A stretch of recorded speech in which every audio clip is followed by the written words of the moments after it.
जितनी स्विट्जरलैंड की total population है उससे ज्यादा इंडिया इंजीनियर्स प्रोड्यूस कर देता है। उसके बाद भी रिसर्च एंड इनोवेशन में स्विट्जरलैंड नंबर 1 पे है। इंडिपेंडेंस के बाद से रिपब्लिक ऑफ इंडिया ने 0 नोबेल लॉरियट्स प्रोड्यूस किए इन साइंस।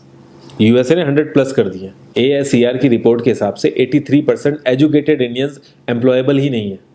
और ये जो सुंदर पिचाई, सत्या नदेला की हम बात करते हैं, इन्होंने भी आगे चल के अपनी एजुकेशन बाहर से ही करी है। और ये सारी चीजें जो मैं बोल रहा हूँ ना, इसका रूट कॉज फाइंड आउट करने के लिए हमें थोड़ा सा पीछे जाना पड़ेगा। जब ब्रिटिशर्स हम पे रूल कर रहे थे तो ईस्ट इंडिया कंपनी के सामने 2 मेजर चैलेंजेस थे। एक कम्युनिकेशन विद इंडियन, दूसरा वर्कर्स और क्लर्क्स की बहुत जरूरत थी उन्हें। फिर थॉमस बेविंगटन मैकॉय ने हमें इंग्लिश एजुकेशन एक्ट ऑफ 1835 दिया, जिससे उनके दोनों पर्पस पूरे हुए। पहला, उनको बंदे चाहिए थे जो चुपचाप डेस्क पे बैठे, अपना काम करें, क्वेश्चंस ना करें और ज्यादा क्रिएटिव ना हो। Second, communication in English. English सबसे ज्यादा बोले जाने वाली लैंग्वेज नहीं है, उसके बाद भी इंग्लिश एक लैंग्वेज की बजाय एक क्लास बन गया इंडिया में।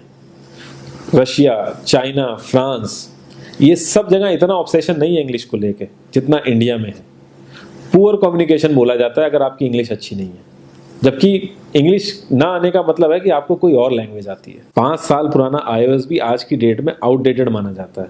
लेकिन इतनी इंपॉर्टेंट चीज हमारा एजुकेशन सिस्टम आज भी बस थोड़े से चेंजेस के साथ ऐसे ही चल रहा है। हमारे एजुकेशन सिस्टम में रटने का कंपटीशन होता है, जो ज़्यादा रट लेता है उसके ज़्यादा मार्क्स आते हैं।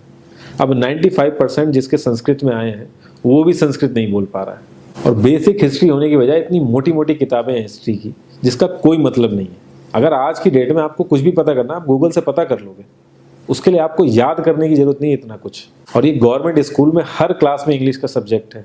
12-12 साल लगाने के बाद भी लोग इंग्लिश नहीं बोल पा रहे हैं। और बिना किसी बुक को पढ़े एक 5 साल का बच्चा सीख लेता है, क्योंकि उसको वैसा एनवायरनमेंट मिल जाता है। A+B का whole square is equal to A² + B² + 2AB।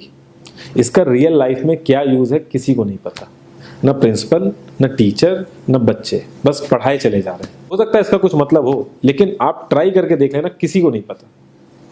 हाँ, 2AB की जगह अगर आपने 3AB बोल दिया तो 4 लोग हंसने वाले मिल जाएंगे आपके ऊपर।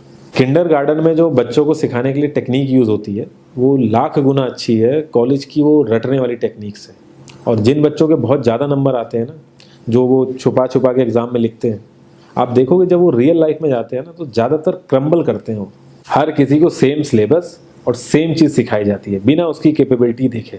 और क्रिएटिविटी का तो दूर दूर तक मतलब नहीं होता। अब एक लाइन से आप शेर, मछली, सांप, हाथी सबको लाइन से खड़ा कर दो और उनसे कहो पेड़ पे चढ़ो, उनको तो जिंदगी भर यही लगेगा ना कि वो तो किसी काबिल ही नहीं है। और द्रोणाचार्य ने भी पांडवों को उनकी स्किल सेट के हिसाब से उनको चीज़ें सिखाई, सबको एक ही चीज़ नहीं सिखा दी। और हमारे एजुकेशन सिस्टम में ज़्यादा ऑप्शंस भी नहीं है। सबसे ऊपर साइंस, फिर कॉमर्स, और सबसे नीचे जाके कहीं नंबर आता है आर्ट्स का। आर्ट्स लेने वाले को तो लोग इतना हल्के में लेते हैं जैसे वो किसी काम का ही नहीं है। हर माँ बाप को तो इंजीनियर या डॉक्टर ही बनाना है। कॉलेज वाले अगर एक्स्ट्रा कोर्स रख भी देते हैं तो माँ बाप एंट्री नहीं कराएंगे, तो वो सारा पैसा बर्बाद होगा कॉलेज का। तो ऑप्शंस कहाँ से आएंगे? और बचपन से ही आपकी ट्रेनिंग स्टार्ट हो जाती है। माँ बाप, भाई बहन, रिलेटिव सब यही समझाते हैं अगर आपके मार्क्स नहीं आए और जॉब नहीं लगी तो आपकी ज़िंदगी बेकार। और लाइफ की क्रिएटिविटी को आप रखते हो साइड में, और ये अच्छे मार्क्स और अच्छी जॉब पाना आपका सपना बन जाता है। अब ये सपना पूरा हो जाता है तो बहुत बढ़िया है, दूसरे को जेलस फील कराओगे, नीचा फील कराओगे। और इस छोटी सी उम्र में अगर सपना टूट जाता है तो सेल्फ डाउट में आ जाओगे। इतना बाहर वाले आपको नीचा नहीं समझेंगे जितना आप खुद की नज़रों में गिर जाओगे। आप किसी भी 4-5 सक्सेसफुल आदमियों के बारे में सोच के देखिए जिन्हें आप बहुत सक्सेसफुल मानते हो या जिनकी तरह लाइफ आप जीना चाहते हो। मैं ये कह सकता हूँ कि वो इस एजुकेशन सिस्टम की वजह से तो सक्सेसफुल नहीं होंगे, चाहे वो जो भी हो। धीरू भाई अंबानी, विराट कोहली, आमिर खान, नरेंद्र मोदी, ये सब हमारे इस करंट एजुकेशन सिस्टम के ट्रैप में नहीं फंसे।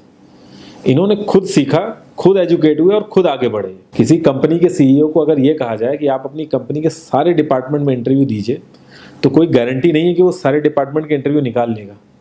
और ये भी हो सकता है कि वो आधे से ज़्यादा डिपार्टमेंट के लिए क्वालिफाई ना करे एजुकेशन वाइज, लेकिन वो पूरी कंपनी चला सकता है। तो ये जो एक स्किल है, इसके बारे में बात क्यों नहीं होती? लोग अपनी 25% से ज्यादा जिंदगी इस करंट एजुकेशन सिस्टम में लगा देते हैं ताकि अपने से कम पढ़े लिखे आदमी की कंपनी में जाके उसके सपने पूरे कर सकें। इंडिया का जो करंट एजुकेशन सिस्टम है, अगर वो इतना ही अच्छा है तो जो भी सेलिब्रिटीज हैं, पॉलिटिशियंस हैं, वो अपने बच्चों को बाहर क्यों भेज रहे हैं पढ़ने के लिए? इनफैक्ट पॉलिटिशियंस के साथ तो ऐसा करना चाहिए, जिस एरिया से वो जीते हों उसी एरिया के गवर्नमेंट कॉलेज में उनके बच्चे को पढ़ना कंपलसरी हो जाए, तभी वहाँ के गवर्नमेंट कॉलेज सुधर सकते हैं। 368 प्यून की जॉब के लिए 1.5 लाख ग्रेजुएट और 24,968 पोस्ट ग्रेजुएट ने अप्लाई किया।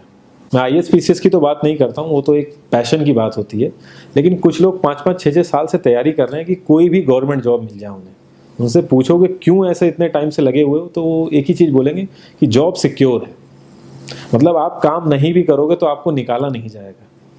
ये सारी कामचोरी वाली बातें माइंड में इसीलिए आती हैं क्योंकि हमारा जो करंट एजुकेशन सिस्टम है वो इतना कॉन्फिडेंस ही नहीं देता है कि हम अपनी स्किल के दम पे कहीं जाके काम करें और हमें निकलने का डर ना हो। मैं आने वाले 10 साल की तो बात ही नहीं कर रहा हूँ, अगर मैं आने वाले 5 साल की भी बात करूँ तो टेक्नोलॉजीज में इतना ज़्यादा चेंजेस आ जाएगा कि जो आज हम पढ़ रहे हैं, जिस स्किल पे हम फोकस कर रहे हैं, पता नहीं वो रेलेवेंट भी होगी कि नहीं उस समय। Cloud computing, SEO, digital marketing, ये सब जॉब्स पहले एग्जिस्ट ही नहीं करती थी। हम लोगों को एजाइल होना पड़ेगा, नई नई चीज़ों को सीखने के लिए ओपन रहना पड़ेगा, क्रिएटिव माइंड लगाना पड़ेगा।